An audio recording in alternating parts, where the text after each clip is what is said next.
welcome in this program. I would like to say thanks to all the distinguished guests, media people. Thank you so much for being a part of this beautiful program. So I will not take much time.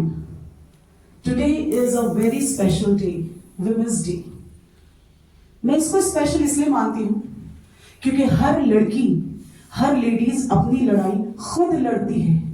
All the ladies are very strong. And today I want to share something of my life. I want to take a case study of my life. I belong to a Muslim family, a very conservative family. When my father has put me in a convent school, my grandparents kicked them out. मेरे grandparents ने मेरे घर वालों को बाहर निकाल दिया, papa mummy को, कि तुम लड़की को क्यों पढ़ा रहे हो इंग्लिश मीडियम से? We are Muslims, इसको मदरसे में भेजो. Father said, no problem. I will send my daughter to a convent school. And I'm very grateful to my parents for that. That time my parents fought for me, for my education. And then as I was growing, I was not getting an environment of English at my family because my mother, she was a housewife and I was going to a convent school. I was strong enough to work hard. One day my father called me, पापा ने बुलाया और कहा कि सुनो, कोई भी मुझे आपके बारे में कुछ भी गलत बात पता नहीं चलनी चाहिए कभी भी लाइफ में. अगर पता चली आप स्कूल नहीं जाएंगी. I used to go for tuitions और जब मैं ट्यूशन जाती थी वहां कुछ बॉयज मुझे फॉलो करते थे. अगर मैं पापा से ये बात शेयर करती, पापा मुझे घर पे बैठा लेते. यानी एक लेडीज के लिए इतनी बड़ी प्रॉब्लम होती है कि वो अपनी प्रॉब्लम किसी से शेयर नहीं कर पाती है. दिस इज वेरी ट्रू, आपके साथ भी होता है. हम कि लाइफ में कैसे स्ट्रगल आते हैं और उससे कैसे हम आगे बढ़ जाते हैं. यूं ही नहीं मिलती है राही को मंजिल, एक जुनून सा दिल में उठाना पड़ता है. पूछा चिड़िया से कैसे बना घोंसला, बोली भरनी पड़ती है उड़ान ऊंची लंबी. तिनका तिनका उठाना पड़ता है, तिनका तिनका उठाना पड़ता है. अब देखिए, मैं भी एक गांव से हूं, पंजाब के डिस्ट्रिक्ट मोहाली. मेरी लाइफ में भी कुछ ऐसे स्ट्रगल आए हैं कि मैंने भी, जैसे जैदी मैम बता के गई हैं, ऐसा ही कुछ सामना किया है. मेरी मदर 83 में एक्सपायर हो गई. मैं हॉस्टल में पढ़ती थी तो कारणवश भाई बहनों की शादी हो गई. मुझे 1 साल डेली पैसेंजर बनना पड़ा. मैंने चंडीगढ़ से लालडू का रास्ता तय किया. मेरे साथ भी कुछ ऐसा हुआ. हमारे यहाँ एक ITI हुआ करती थी, वहां पे चंडीगढ़ के बहुत बॉयज आते थे. तो जैसे हम लोग बस में चढ़ते थे तो कोई ना कोई हरकत तो उस टाइम रहती है, क्योंकि युवा खून रहता है. किसी का हाथ बाय द वे मेरे यहाँ लगा. वो छेड़ना किसी और लड़की को चाह रहे थे, हाथ मेरे लग गया उतरते. मुझे गुस्सा आया, मैंने एक उसको चाटा दे दिया. अब बस वो टाइम था, मैं तो पहुंच तो गई कॉलेज. लड़कियों ने भी मेरा पीछा छुड़ा लिया. भाई आज हम इनके साथ नहीं जाएंगे. क्यों भाई, आज तो कुछ होने वाला है. अब मेरे पेरेंट्स का ये था कि फादर मेरे गांव के प्रधान रहते थे. मुझे भी ये था कि अगर कभी उन्होंने ये बात सुन ली तो मुझे ये कॉलेज से मेरी पढ़ाई छूट जाएगी. आज तो मैं गई, क्योंकि मम्मी भी नहीं है जो फेवर लेगी. तो होगा कैसे? फ्रेंड्स ने कहा नहीं, आज ना हम, जैसे बस का टाइम रहता था 2:10 2:20, कुछ तो 1:40 वाली बस से निकल गई, कुछ 2:10 वाली बस से निकल गई. मेरा लास्ट एक लेक्चर रहता था हिस्ट्री का. तो मैंने कहा कोई बात नहीं, मन में डर तो बहुत था, फिर भी मैं जैसे कैसे बस स्टैंड पहुंची. मैं बस में बैठी तो लड़के कुछ चक्कर इधर काटे और उधर काटे. अब मुझे तो दिक्कत हो गई. गांव के भी बहुत लोग बैठते थे कि कोई ये ना कहे कि लाला की लड़की बैठी थी और आज ऐसे हो गया. तो कल से तो मेरा स्कूल बंद. और घर में मुझे ही जैसे पढ़ाया तो और दीदी वगैरह को भी था, उनको 10th करवाया, BTC JBT करवाई, तो छुट्टी. मैं ही BA फाइनल तक पढ़ी. ये लगा इतने में उन दिनों 84 के जब दंगे हुए तो हमारी बस में भी 2 पुलिस वाले बैठते थे, एक आगे एक पीछे. उन्होंने सोचा कि कुछ तो मामला है. आज बॉयज इतने, क्योंकि पूरा चंडीगढ़ का उन लोग के अपने फ्रेंड सर्कल ये वो सब इकट्ठा किया हुआ कि आज तो कुछ होना है. कोई बात नहीं, मैं बैठी रही, मैंने हिम्मत नहीं हारी. उन्होंने कहा क्या हुआ, कुछ हुआ बेटा? मैंने कहा नहीं सर, कुछ नहीं हुआ. कह रहे नहीं कुछ तो हुआ, वो आपको ही देख रहे हैं. तो उन्होंने कहा कोई बात नहीं, आप हिम्मत से बैठी, हम है ना. तो मुझे उस दिन से यह लगा कि जहां कम वहां हम. कभी भी घबराना नहीं चाहिए, क्योंकि एक औरत क्या नहीं कर सकती। उस टाइम लगा कि एक औरत चंडी का रूप, माता का रूप क्या नहीं कर सकती, आगे बढ़ सकती है। उसके बाद देखिए मेरी शादी हुई यहाँ पे यूपी में, कभी मैंने सुना भी नहीं था पंजाब से यूपी में आना और अपने आप को सेट करना। हिंदी बोलना भी मैंने यहीं पे सीखा है। मेरी तो फर्स्ट लैंग्वेज पंजाबी थी, मैंने ज्ञानी किया, बीए किया, फार्मेसी किया, और फिर यहाँ भी आके मैं पीछे नहीं घर बैठी तो CPISM कोर्स उस टाइम यहाँ पे एपटेक कंप्यूटर सेंटर चलता था, वो सीखा कि कुछ तो आए बच्चों को स्कूल भेजकर। अब कांदला में थी तो ससुर कहते थे बेटा यहाँ बाजार में नहीं जाते। मेरा माहौल कितना रहा, वो कहते थे चलो कोई बात नहीं, यहाँ पे मामा लोग रहते थे कि हाँ गगन पिक्चर है ये देख लो, वहां चले जाओ। फिर मुझे थोड़ा अच्छा लगा कि हाँ एडवांस तो है, पर फिर भी थोड़ा सा अजीब लगा। उसके बाद घर में सास नहीं थी, जिठानी के साथ रहना। मेरी दो जिठानियां थी, सोचती थी क्योंकि यहाँ पे तो रोज पूरी पकवान सब बनते थे, मुझे इतना नहीं आता था, हम तो सिंपल ही खाने वाले थे। तो वही थोड़ा सा ढल गई और अपने आप को चेंज किया। मेरी पंजाबी वर्ड्स का भी बहुत मजाक मेरे देवर वेवर बनाते थे, धीरे धीरे चेंज हो गया। उसके बाद फिर मेरी लाइफ में एक और मोड़ आया, मेरे हस्बैंड का साथ चला गया और 20 साल हो गए आज। मेरे बच्चे उस पड़ाव में थे कि मुझे उनको पढ़ाना था और हायर क्लासेस में था। मेरी बेटी की इच्छा रहती थी मैं इंजीनियर बनूं। अब फैमिली वाले कितना सपोर्ट करते, पैसा भी चाहिए हर चीज के लिए, तो उन्होंने कहा कोई बात नहीं BSc कर लेगी। मेरे मन में कहीं ना कहीं रहता था मेरी बेटी की इच्छा रह गई। मैंने तो लाइफ में बहुत कुछ देखा, मैंने उसको ये बीटेक में एडमिशन दिलवाया और बेटी ने भी बहुत अच्छे से ये सोच के कि हाँ हमें मम्मी का नाम करना है तो टॉप किया हमेशा। उन्होंने चंडीगढ़ से किया था, बेटे ने भी MBA किया, बहू बैंक में जॉब करती है, दामाद, पूरा परिवार उनका सपोर्ट मुझे मिलता है। और फिर मैंने देखिए सती देवी राजाराम स्कूल जिसके मैनेजमेंट में मैं 99 से हूँ, मैंने जॉब किया। मैंने कभी किसी से बेचारी नहीं करवाया, मुझे ये लगता था कि हाँ बेचारी क्या, चाहे कितनी भी सैलरी हो कुछ भी हो, लेकिन मैंने कहा मैं अपने बच्चों को पढ़ाऊंगी और काबिल बनाऊंगी। घर वालों ने बहुत कहा, इन लॉज ने, क्योंकि चैरिटी उन लोग का था कि बेटा आप सुपरविजन कर लो। मैंने कहा नहीं, मैं पढ़ी हुई हूँ, मैंने B.Ed किया हुआ है सब, तो मैं तो लेक्चर दूंगी। मैं हिस्ट्री की क्लासेस पढ़ाती थी उस time, 11th 12th physical education girls के लिए ज्यादा नहीं था, वो मैंने 5th क्लास से पढ़ा हुआ था। तो मैं उनको पूरा गेम्स के लिए भी, क्योंकि मैं डिस्ट्रिक्ट पटियाला तक एथलेटिक्स में नंबर 1 रही हूँ, तो मैंने उनको पूरा करवाया और 10 साल दिए हैं। 10 साल के बाद भी जब स्कूल वाले खुद कहने लगे नहीं अब घर में सब कुछ संपन्न है आप रहो, लेकिन फिर भी मेरा कभी मन करता है तो मैं चली जाती हूँ, मैं करती हूँ। और समाज में आपने देखा होगा मैं अलग अलग पद पे मेरी कोई ना कोई पोस्ट रहती है और हमेशा मेरा वर्क आप देखते होंगे वो चलता ही है। इसके बाद मैं आपको बताना चाहूंगी, जैसे कि प्राइस के बारे में आपको पता है कि अमर उजाला वालों का तो मैं बहुत धन्यवाद देती हूँ। 2016 में इन्होंने 500 लेडीज को सिलेक्ट किया था, एक प्रोग्राम किया, उसमें ऊपर इन्होंने नाम जो भेजे होंगे उसमें सहारनपुर से मेरे पास कॉल आई कि आपको यहाँ इंदिरा गांधी सभागार है कौन सा है उसमें सम्मानित किया जाएगा, आपको कमिश्नर से सम्मानित करेंगे। क्योंकि 2011 से मैं सरकारी महकमे जितने थे उनसे जुड़ गई। ऐच्छिक ब्यूरो 2011 से हूं मैं, किशोर पुलिस इकाई में हूं, और गवर्नमेंट हॉस्पिटल्स की तो मैं TB टास्क फोर्स में, PCPNDT में, मेंटल रिव्यू में, और आपकी जो गर्भपात को लेकर वो, किडनी ट्रांसप्लांट प्लांट, जितनी भी कमेटीज हैं SP ऑफिस से, परिवार समिति की जितनी भी रहती हैं, समलैंगिकता को लेकर रहती हैं, उन कमेटीज में मैं रहती हूँ और हमेशा एक्टिव भी रहती हूँ। अगर कोई कमेटी नहीं होती मैं पूछती हूँ भाई आपने मुझे सदस्य तो बनाया था, बुलाया तो कभी नहीं है, ये मीटिंग में ऐसा क्यों होता है। तो अभी प्रोग्राम लंबा खिंच जाएगा, बस अपना थोड़ा सा बताना चाहूंगी कि इसके बाद जैसे महिलाओं के लिए, बच्चों के लिए कहते हैं कि कहीं ना कहीं महिला आगे ही रहती है। आप अंग्रेजी का वर्ड ले लीजिएगा, ही एंड शी, ही और शी के आगे S, जो श्री लगाया जाता है जेंट्स के नाम के आगे, वो भी कहीं ना कहीं स्त्री से आया हुआ है।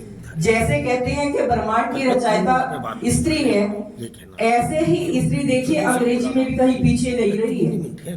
भले हम पश्चिमी संस्कृति से जुड़े हैं और हमें उस संस्कृति को बनाए रखना है। कहना चाहूँ चाहूंगी लड़कियों के लिए, जो पेरेंट्स लड़कियों को कोख में ही मार देते हैं, भ्रूण हत्या करते हैं, कुछ तो अब तुम शर्म करो, ईश्वर से भी डरा करो, कन्या भ्रूण की कर सुरक्षा, इस दुनिया में रंग भरो, रंग भरो। नहीं तो आने वाले टाइम में क्या होगा, तराजू में बट्टा और लड़कियों का दुपट्टा ढूंढते रह जाओगे। इसलिए आपको बचाना है। और 4 लाइनें बोल देती हूं, आज और अभी से ये जान लो तुम, इस झूठे सच को पहचान लो तुम, कोई नहीं है दुनिया में आपका, अपने अंदर जो छिपी हुई प्रतिभाएं हैं उनको उगार लो तुम, उगार लो तुम। जय हिंद, जय नारी शक्ति। सामने बैठी हुई मेरी सभी बहनें, सभी का हृदय से स्वागत। नारी तुम केवल श्रद्धा हो, विश्वास रजत पर तल में पीयूष स्रोत सी बहा करो, जीवन के सुंदर संकल्प। जी हाँ, ज्यादा समय लेते हुए इतना ही कहना चाहूंगी कि मेरी अपनी कहानी कुछ खास स्पेशल नहीं है। इंग्लिश में गोल्ड मेडलिस्ट, तत्कालीन गवर्नर पी सत्यानंद रेड्डी से सम्मानित, उसके बाद शामली में 600 या 700 लड़कियों को मेरे संरक्षण में एमए इंग्लिश करने का अवसर प्राप्त हुआ। उस समय कैराना में विजय सिंह पथिक कॉलेज भी नहीं था, ये उस समय की बात है। कुछ समय मैंने शास्त्री जी के यहाँ भी पढ़ाया है और उसके बाद जैसे मैं इस कार्य से मुक्त हुई, मैंने समाज सेवा को अपनाया।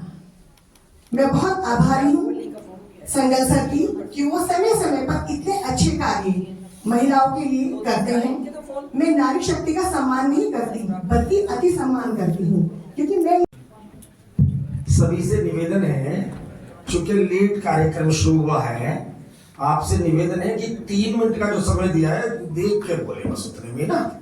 अभी और भी कई साथियों को बोलना है, लेडीज को, तो आपसे निवेदन है। और गजाला मैडम यहाँ पर बहुत ही लंबे समय से समाज की सेवा कर रही है, हम इनकी व्यक्तिगत भी तारीफ करते हैं। Thank you. बहुत बहुत शुक्रिया चेयरमैन साहब, और मैं मैडम का भी धन्यवाद करना चाहूंगी कि मुझे इस मंच पे अवसर दिया अपनी बात रखने का। 3 मिनट है, 3 मिनट में ही अपनी बात खत्म करूंगी। मंच पर उपस्थित एसपी साहब, चेयरमैन साहब, अमर उजाला प्रभारी महबूब जी, और यहाँ पर उपस्थित महिलाओं का मैं हार्दिक स्वागत करती हूँ इस महिला दिवस के अवसर पर, और साथ ही साथ आप सबको महिला दिवस की बहुत बहुत शुभकामनाएं और बधाई देती हूँ। अभी सर ने कहा कि मैं काफी समय से यहाँ पर सेवाएं दे रही हूँ। मैं महिला कल्याण विभाग से वन स्टॉप सेंटर प्रभारी गजाला त्यागी, ज्यादातर इतने लंबे समय से यहाँ काम कर रही, तो सभी जानते भी होंगे, और जो नहीं जानते हैं उनको मैंने बता दिया है। बस मैं यही कहना चाहूंगी अपने बारे में कि चाहे वो किसी भी वर्ग से महिला आती हो या किसी भी परिवार से आती हो, सबकी लाइफ में संघर्ष है और वो संघर्ष से ही आगे बढ़ती है और अपना एक स्थान वो पाती है। अभी यहाँ पर प्रिंसिपल मैम ने अपने अनुभव शेयर करे, अपने विभिन्न जी ने शेयर करे, तो बहुत सारी चीजें हैं। उनकी जनरेशन में, उनके टाइम में ये सारी चीजें थी, लेकिन अभी थोड़ा सा बदलाव आ गया है हमारे टाइम में। अब हम लड़कियां, अभी बोला कि मैम ने कि वहां पे टोका टाकी मचाई, तो मैं ये नहीं कहती कि आप हथियार चलाएं, तलवार चलाएं। एक हथियार है महिलाओं के पास, चुप्पी तोड़ो, खुल के बोलो। अगर कोई भी हिंसा हो रही है आपके खिलाफ, वहां पर आप चीजें दबाए नहीं, चाहे वो अपने सहकर्मी से बताएं, अपने अधिकारियों से बताएं, अपने टीचर्स से बताएं, लेकिन जो चीज गलत है उसके खिलाफ आवाज उठाएं। जिले में महिला कल्याण विभाग है, पुलिस विभाग है सुरक्षा के लिए, तो आप कुछ भी अगर दिक्कत होती है कहीं भी, अगर परिवार में या कहीं आप नहीं बता पा रही हैं, टोल फ्री नंबर इतने सारे हैं महिलाओं के लिए, बच्चों के लिए, आप उन पे भी कॉल कर सकती है, जैसे कि 181, 1090 और 1098। तो जिले में अभी सर ने कहा वन स्टॉप सेंटर आपके साथ 24 घंटे तत्पर है।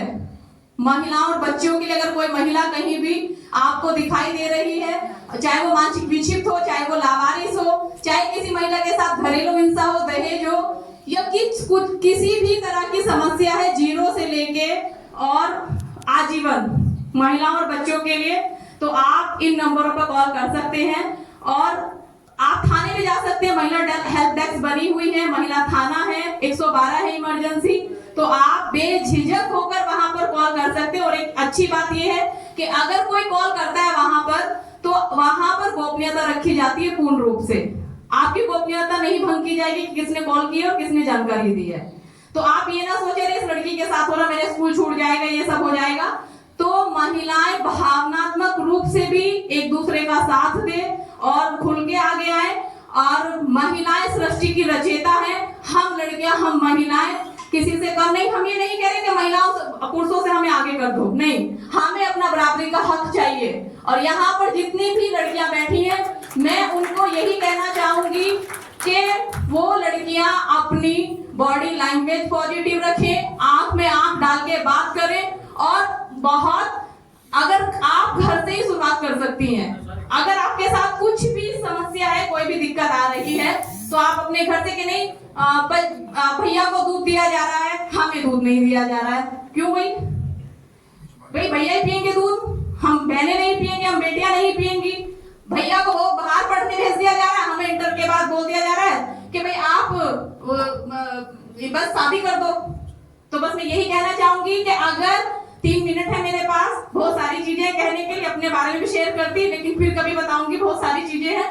मैं बेटियों को और महिलाओं को और बच्चियों को बस यही कहना चाहूंगी कि अगर कहीं नाबालिग बच्चियों की शादी हो रही है तो प्लीज मत होने दे, उनको भी उड़ान भरने का मौका दे, उन्हें भी आगे बढ़ने का मौका दे। तो बहुत बहुत शुक्रिया, बहुत बहुत धन्यवाद, मुझे बहुत अच्छा लगा यहाँ आकर। और एक धन्यवाद। और अब इसी कड़ी में मैं आप लोगों के बीच मंजू मैम को बुलाना चाहूंगी, जो अपने शब्दों से हम सबका मार्गदर्शन करें और हमारा उत्साहवर्धन करें। मैम स्वागत। मीनू संदर मैम, बहुत बहुत सर्वप्रथम मैं मंचासी हमारे शामली के कप्तान साहब, आपको नमन नमस्कार। मैं अमर उजाला के प्रभारी, आपने जो ये मुहिम चलाई है उसके लिए आप सबको साधुवाद। और यहाँ उपस्थित सभी महिलाओं को मेरा नमन नमस्कार व हैप्पी वुमेन्स डे। मेरा एक आपसे ये बताना है, आज महिला दिवस मना रहे हैं, है ना? क्यों जरूरत पड़ी? अरे मेरा देश तो ऐसा देश है जहाँ महिलाएं सर्वप्रथम पूजी जाती थी, जहाँ दुर्गा की पूजा की जाती है, अष्टभुजी बताया गया है। आपके ताकत और आपके बल को जगाने के लिए ये वुमेन्स डे मनाया गया है। मेरे देश में तो सदा से द्रौपदी पुत्र कहलाते थे, कुंती पुत्र कहलाते थे, पुरुषों का नाम भी नहीं पूछा जाता था। उस देश की महिलाएं हैं हम। पता नहीं कैसे, कहाँ, कब भटक गए, कैसे वो प्रथाएं आई, कैसे वो हुआ कि हमें आज महिला दिवस मनाना पड़ रहा है। वे सचेत करना पड़ रहा है कि जागो, अपने अधिकारों को पहचानो, तो अपने सनातन धर्म को पढ़ो। और धर्म से आपको सीख मिलेगी कि हमारे यहाँ महिलाएं पढ़ी लिखी शिक्षित और राज चलाती थी। लक्ष्मीबाई भी इसी देश से हुई, और हमारी अनसुईया थी जिन्होंने सब देवताओं को गोद में खिला दिया था, जिन्होंने शंकर जी को गोद में खिला दिया था। तो महिलाएं तो हमेशा से एक ताकत का सिंबल रही है। क्या कभी किसी महिला के 8 हाथ हो सकते हैं? नहीं हो सकते। दुर्गा जी के 8 रूप, अष्टभुजी इसलिए दिखाया कि एक वो महिला ही है जो एक बार में 8 काम को अंजाम दे सकती है। घर भी चला सकती है, घर चलाते ऑफिस भी जा सकती है, बच्चों की परवरिश भी कर सकती है, और अपने पति के साथ सुख दुख में पूरे परिवार का साथ निभाती है। उसे इतना भी याद रहता है ऑफिस में बैठे बैठे क्या सब्जी खत्म हो रही है, मैडम गजाला आप बताएंगी, होता है नहीं? बिल्कुल होता है कि सब्जी खत्म हो रही है, फल खत्म हो रहे हैं, ये भी खरीद लें। उसे ऑफिस में बैठे बैठे उसको मैनेज भी कर लेती है। मैनेजमेंट स्किल्स महिलाओं के अंदर जबरदस्त होता है। बस अपनी क्षमताओं को, अपनी ताकत को पहचानो और अपने आप को खुद ही को करो इतना बुलंद कि खुदा भी तुमसे पूछे कि तुम्हारी रजा क्या है। अपने आप को बुलंद करो, अपने आप को पहचानो। और हमेशा ये देश, अब मोदी जी जब से आए हैं बहुत तरक्की कर रहा है, महिलाओं को चांद पे पहुंच गई हैं महिलाएं, और वो दिन दूर नहीं। दूर क्या तो हो चुका, हर क्षेत्र में महिलाएं हैं, कोई ऐसा क्षेत्र नहीं है जहाँ महिलाएं नहीं है, महिलाएं पायलट हैं। तो ये पुरुषों का भी आभार है, ये पुरुषों का भी आभार है कि उन्होंने इतना भरोसा महिलाओं पे किया, हवाई जहाज उड़ाने दिया। नहीं तो पहले क्या होता था, अरे तेरे बस की नहीं है। वो सोच अब कहीं ना कहीं बदल चुकी है। उसका उदाहरण मेरे पति देव भी है, भाई मुझे स्कूल सौंप रखा है, आप लोगों के सामने है, और मैं राजनीति में भी रहती हूँ साथ में साथ, कदम से कदम मिला के। तो उनका भी सहयोग है, ऐसी बात नहीं कि बिना पुरुषों के। ये नारी और पुरुष एक गाड़ी के चार। हमारे अमर उजाला के अन्य साथीगण, आज अंतर्राष्ट्रीय महिला दिवस के उपलक्ष्य में उपस्थित सभी महिला सहभागीगण, भारत देश में सुबह सुबह उठते ही हम सभी कहते हैं सीताराम, राधा कृष्ण, पार्वती शिव। तो हमारी भारतीय संस्कृति में माँ की महत्ता सर्वोपरि है और हमेशा से रही है। हमारी वेद की जो ऋचाएं हैं, अधिकांश ऋचाएं महिलाओं ने भी लिखा है। हमारे यहाँ ऋग्वेद में भी जो मंत्र की शुरुआत होती है गायत्री मंत्र की, वो भी गायत्री माँ और हमारी धियों को, बुद्धि को सन्मार्ग की तरफ ले जाने की बात की गई है। शास्त्रार्थ में भी महिलाएं बराबर शास्त्रार्थ करती थी, याज्ञवल्क्य हो या गार्गी या मैत्रेयी या बाला या घोषामुद्रा। तो हमारे भारत देश में महिलाएं और पुरुष कभी भी अलग अलग नहीं रहे हैं, हमेशा महिलाओं को बराबरी का दर्जा मिला था।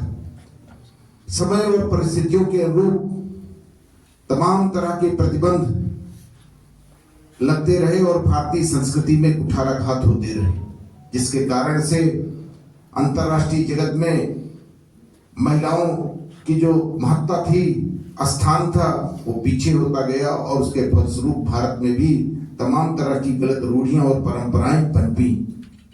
जो गलत रूढ़ियां और परंपराएं हैं उनको तो निश्चित रूप से समाप्त होना चाहिए, और जो हमारे अतीत का गौरवशाली इतिहास महिलाओं के साथ रहा है वो हमेशा कायम होना चाहिए और उसी स्वर्णिम युग में महिलाओं का स्थान होना चाहिए।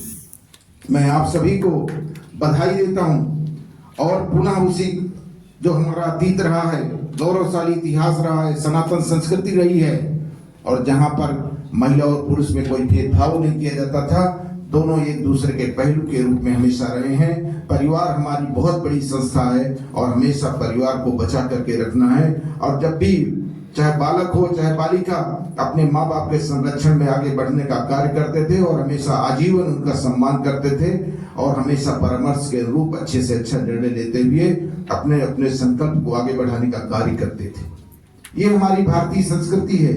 हमारे यहाँ कभी भी तोड़ने का, अलगाव का कार्य भारतीय संस्कृति में नहीं किया गया है। हमेशा जो है आपने देखा होगा, नवरात्रि अभी 30 तारीख से नवरात्रि प्रारंभ होगी और 9 साल की बच्ची को हर व्यक्ति चरण छूता है, पूजा करता है। यही महिला ही जो है हमारी माँ के रूप में होती है, बहन के रूप में होती है, बेटी के रूप में होती है, और हमारे भाव कितने पवित्र और निर्मल होते हैं। यदि माँ नहीं होती तो हम यहाँ बात नहीं कर रही होती। तो माँ की भूमिका सर्वोपरि। ये स्थान तो केवल और चिंतन और मनन की जरूरत पाश्चात्य वालों को है, पाश्चात्य कंट्रीज को है, जिन्होंने इस तरह की स्थितियां उत्पन्न की और कुछ गलत परंपराएं भारत में भी आई, जिसके फलस्वरूप सती प्रथा की शुरुआत हुई थी। तमाम तरह के अंधविश्वास फैले।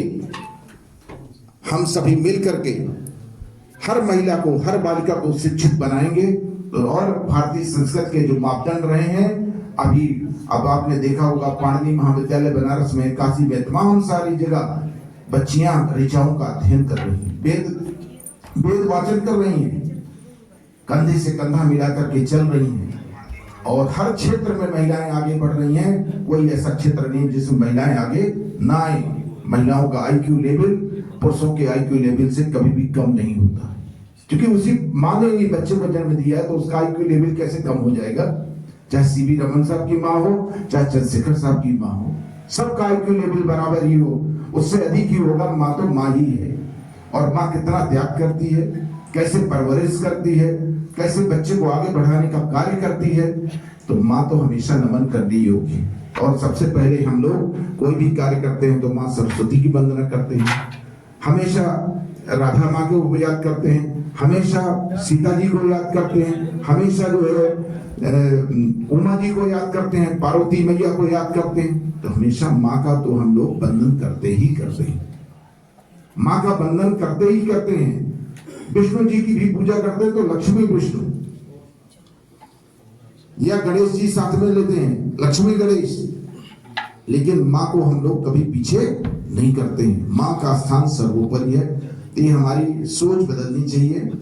भारतीय संस्कृति का जो साहित्य है उसका अध्ययन करना चाहिए और निश्चित रूप से आगे बढ़ने का हमेशा सतत कार्य करना चाहिए और शिक्षा में आगे बढ़ने का कार्य करें। निश्चित रूप से जो अच्छी परंपराएं उनका निर्वहन करें और जो हमारी परिवार संस्था है उसको बचा करके रखने का कार्य करना चाहिए। परिवार संस्था सर्वोपरि, परिवार से बिलवाव नहीं होना चाहिए, अलगाव नहीं होना चाहिए, बल्कि एकीकरण का कार्य करना चाहिए। शेष आप सभी जानते हैं साइबर का युग है, तो निश्चित रूप से साइबर जो क्राइम्स है उससे बचने का प्रयास करना चाहिए। हमेशा अनुशासन में, डिसिप्लिन में रहने का प्रयास। वो कोई बंधन नहीं है। यदि कोई माँ किसी बच्ची को टोकती है तो कोई बंधन नहीं है। तमाम सारी बच्चियां मिसगाइड होकर के उसको बंधन स्वरूप बताती हैं कि हमारी स्वतंत्रता पर कुठाराघात हो रहा है। कभी भी माँ किसी बच्ची का स्वतंत्रता का हनन कर सकती है? वो केवल डिसिप्लिन में रखना चाहती है, आत्मनियंत्रण में रहें। तो आत्मनियंत्रण में छोटे बच्चे नहीं रह सकते। जो नाबालिग बच्चे हैं उसके लिए माँ बाप की जो है गार्जियनशिप की जरूरत होती है कि सही तो उसको परामर्श दें और जिससे कि बच्ची ठीक रास्ते पर चले। ये कोई बंधन नहीं, इसलिए ये सही रास्ते पर लाने का कार्य माँ बाप करते हैं और माँ बाप की पूर्ण जिम्मेदारी भी है कि सही तरीके से अपने बच्चे को ध्यान दें। दूसरे नंबर पर गुरुजन होते हैं। इसीलिए दो गुरु होते हैं, एक शिक्षा गुरु, एक दीक्षा गुरु। जो दीक्षा गुरु जो आपके जीवन की लक्ष्य को बताते हैं और साथ ही साथ जो है आपके जो विद्यालयी शिक्षा है उसमें ज्ञानार्जन का कार्य करते हैं। ऐसे गुरु जो है विद्यालयी गुरु होते हैं। और दूसरा दीक्षा गुरु होते हैं जो जीवन का जो है मार्ग बताते हैं, वो दीक्षा गुरु को कार्य करते हैं। और दोनों गुरुओं की भूमिका जो है हमारे जीवन में होती है। इसलिए शिक्षा गुरु और दीक्षा गुरु दोनों का सम्मान करना चाहिए, चाहे विद्यालयी गुरु हों यानी शिक्षा के गुरु हों या हमारे दीक्षा के संबंधित गुरु हों, उनका भी सम्मान करना चाहिए। मैं आप सभी का आज इस उपलक्ष्य में बहुत बहुत जो है मैं सभी माताओं को, बहनों को, बेटियों को अपनी तरफ से बहुत बहुत नमन करता हूं। और साथ ही साथ क्यों करा हमारे धर्म ने कि इनको इनकी देवी क्यों बनाया? पुरुषों को भी बना सकते थे। और माँ काली की पूजा रंग से भी कोई लेना देना नहीं है। माँ काली की पूजा रंग देखिए। और भगवान, आप कृष्ण जी के रंग को कहीं देखेंगे, ठाकुर जी के रंग को देखेंगे, पढ़ोगे भी सांवला। कृष्ण जी का भी, राम जी का भी सांवला। जब वो पैदा हुए, जब उन्हें जन्म लिया, जब अवतार लिया, रंग से भी फर्क नहीं है।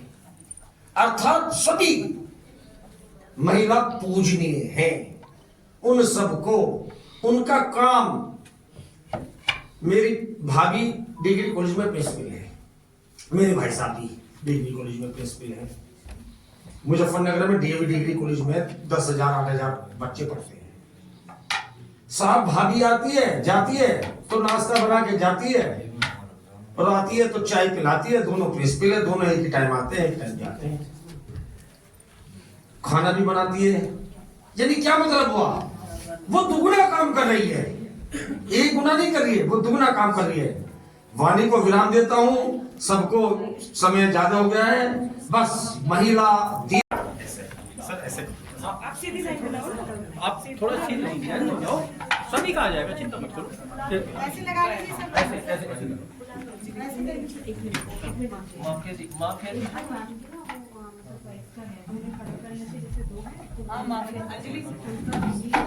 दे दो आप। अंजलि मैम आ जाइए, खबर करने में क्या है? हाँ ये लो शील्ड, कोई बात नहीं, हमारी है। चलो, थोड़ा पीछे भैया, पीछे पीछे इधर सर, क्या ऐसे सर देते हुए इस तरह से। देखो भाई सब, ये 2 सेकंड की मुस्कुराहट जीवन भर के लिए आपका फोटो अच्छा कर सकती है। कृपया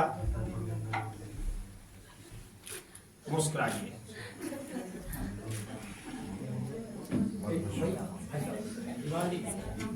देखो सामने,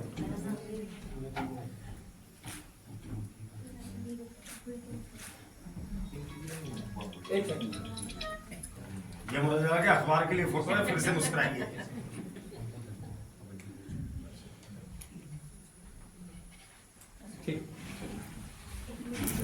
मुद्रा तो हमारे भारत देश में महिलाएं और पुरुष कभी भी अलग अलग नहीं रहे हैं, हमेशा महिलाओं को बराबरी। समय और परिस्थितियों के अनुरूप तमाम तरह के प्रतिबंध लगते रहे और भारतीय संस्कृति में कुठाराघात होते रहे, जिसके कारण से अंतर्राष्ट्रीय जगत में महिलाओं की जो महत्ता थी और उसके फलस्वरूप भारत में भी तमाम तरह की गलत रूढ़ियां और परंपराएं पनपी।